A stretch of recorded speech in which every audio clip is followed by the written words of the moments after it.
There exists a psychological point of no return, what is referred to as the God mode threshold. Cross it, and you'll forever see through society's illusions about power and influence. But be warned, once these principles take root in your mind, there's no going back to being the manipulated version of yourself.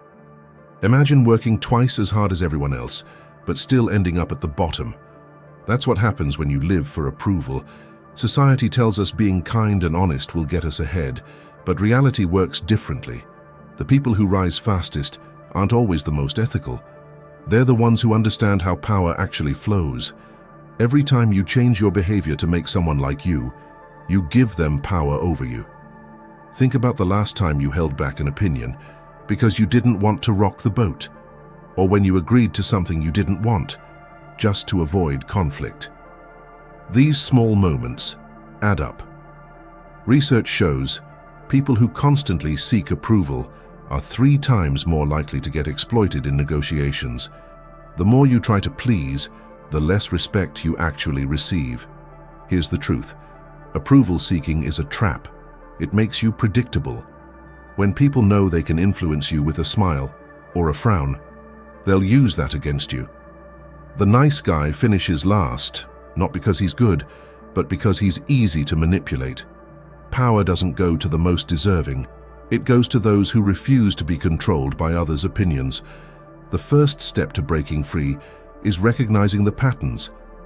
Notice when you're altering your behavior for validation. Are you laughing at jokes you don't find funny? Downplaying your achievements to seem humble?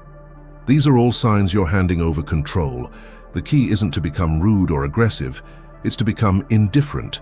Stop reacting to every social cue.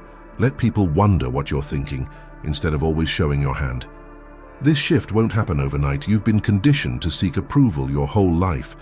But every time you resist the urge to people please, you reclaim a piece of your power. Start small. Say no to one request you'd normally agree to. Express an opinion you'd usually keep quiet about. Watch how people react when you're no longer bending to their expectations. The irony is, once you stop needing approval, you'll often get more of it. People respect those who don't chase validation. They assume you have better things to do than worry about their opinions. That assumption alone gives you leverage. Next, we'll break down exactly how to cut these chains for good. Because approval isn't just something you want, it's something you've been trained to need, and that training can be undone. Think about the last time someone said something that got to you. Maybe they insulted you or pushed your buttons on purpose. Now imagine if their words just didn't land. That's what detachment feels like. Your emotions are the weakest part of your armor.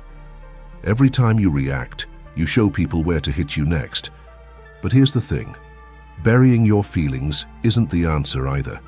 That just builds pressure until you explode. The real skill is feeling without reacting. Top negotiators know this better than anyone. Studies show staying calm when provoked increases success rates by 47%. When someone tries to upset you and you don't flinch, they start doubting themselves. They wonder why their tactics aren't working. That's when the balance of power shifts. The key isn't to stop feeling, it's to stop letting feelings dictate your actions. Watch, listen, but don't give them the reaction they're looking for. Silence is your sharpest weapon. Most people rush to defend themselves or fire back with a comeback. But strategic silence does something better. It makes the other person fill the empty space with their own insecurities. Say someone insults you. Instead of arguing, just look at them. Don't smile, don't frown. Just wait. They'll start wondering if they went too far. They might even backtrack. The longer you stay quiet, the more power you have. This works in every part of life. At work, when someone tries to pressure you into a quick decision, silence forces them to sweeten the offer. In relationships, not reacting to provocations stops petty arguments before they even start. Even online, not responding to insults takes away the other person's power. The moment they realize they can't get a rise out of you, they move on. Here's how to practice this. Next time someone says something meant to upset you, pause for 3 seconds before responding. Count it in your head. That gap is where detachment lives. Use it to ask yourself, does this need a reaction? Most of the time, the answer is no. The less you respond, the more people assume you're in control. It's not about being cold. It's about choosing when to engage and when to let things pass. Power doesn't chase, it haunts. The more unpredictable you are with your reactions, the more careful people are around you. One day you might answer, the next day you might not. That uncertainty creates respect. People stop testing you because they never know what they'll get. This doesn't mean you should ignore everything. It means you pick your battles instead of fighting every provocation. Emotional detachment isn't about shutting down. It's about filtering. You take in everything, but only let out what serves you. That's how you turn reactions into tools. The people who seem unshakable aren't emotionless. They've just mastered the art of measured response. Now let's examine how to weaponize this in daily interactions, because theory is useless without practice.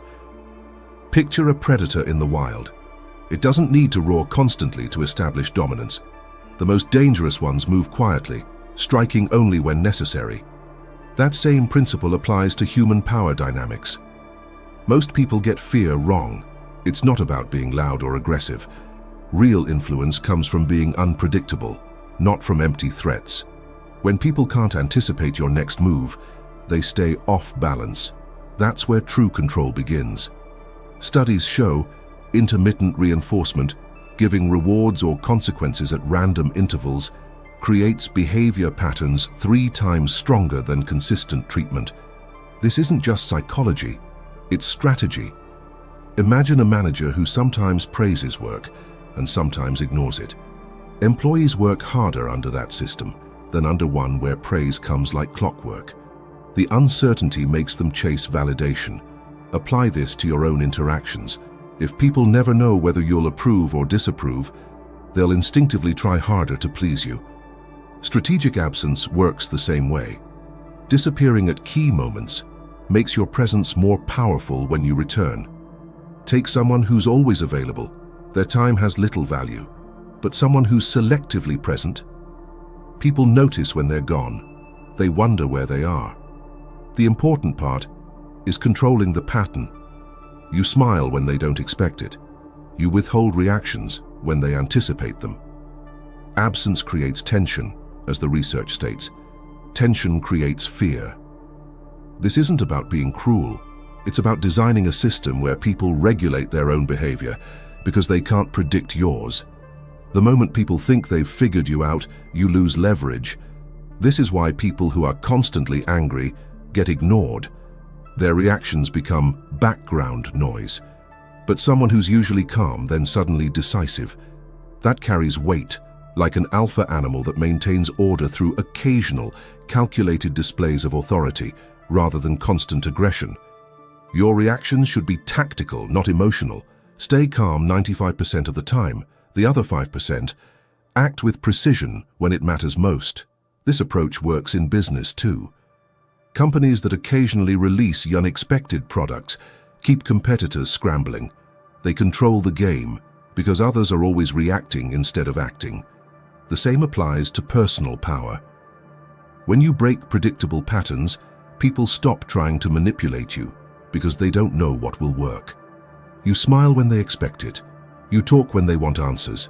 You react when they provoke, the research notes. Break that cycle. True influence isn't about forcing compliance through obvious dominance. It's about creating conditions where people choose to align with you because uncertainty makes them cautious. They'll hesitate before crossing boundaries when they don't know how you'll respond. That hesitation gives you control without direct confrontation. The key is consistency in your inconsistency, never letting anyone fully map your behavior. Now let's examine how to combine these elements into an unshakable persona. Because power isn't just about what you do, it's about what people think you might do. Consider 2 leaders. One takes meetings constantly, explains every decision in detail, and makes sure everyone understands their reasoning. The other says very little, keeps meetings short, and rarely justifies their choices. Which one commands more respect? The answer is obvious. Yet most people build their reputations backward. They think transparency builds trust. It doesn't. It builds predictability. Every time you explain yourself, you give people information they can use to manipulate or second-guess you. Data shows executives who explain less are perceived as 23% more competent, regardless of their actual skills. There's power in the unspoken. When you don't fill the silence, people assume you know more than you're saying. They start connecting dots that might not even exist. This isn't about deception. It's about letting perception work for you. Rumors spread faster than facts because people believe what they discover more than what they're told. If someone speculates about your resources or connections, and you neither confirm nor deny, those assumptions grow in their mind. Your silence fertilizes their imagination. The strongest personas are about 70% mystery, 30% presence. You show just enough to intrigue, but never enough to fully understand. Think about how movies use shadows to make monsters scarier. What you don't see is always more frightening than what you do. Apply that to how you present yourself. Reveal fragments, not the full picture. If someone asks about your plans, give a vague answer. Working on some things is better than detailing your next move. The less people know, the more they assume. Here's how this works in practice. In negotiations, the person who speaks least usually has the advantage. They force the other side to reveal more, while giving little away. In social settings, the quiet observer learns more than the constant talker. Even online, posting sparingly makes each update carry more weight. People start watching for your next move, instead of tuning you out from oversharing. The key is controlling the narrative, without appearing secretive. You're not hiding, you're selective. If someone pushes for details, redirect. Why do you ask? Puts them on the defensive. If they press further, a non-answer like, "I'll keep that in mind," shuts it down without confrontation. This isn't evasion. It's teaching people they can't extract information from you on demand. Your reputation should work while you sleep. The best shields are the ones others build for you, in their own minds. When you stop explaining, people start justifying your behavior themselves. "They must have a reason" is more powerful than any excuse you could make.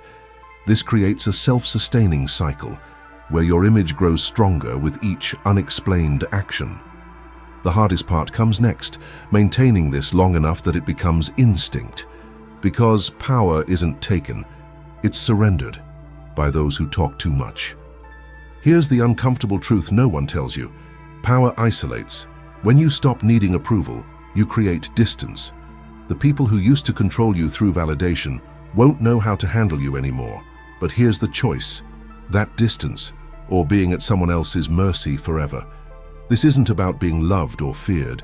It's about whether you control your life, or let others control it for you. The moment you need someone to understand you, you've given them power. Start with one thing.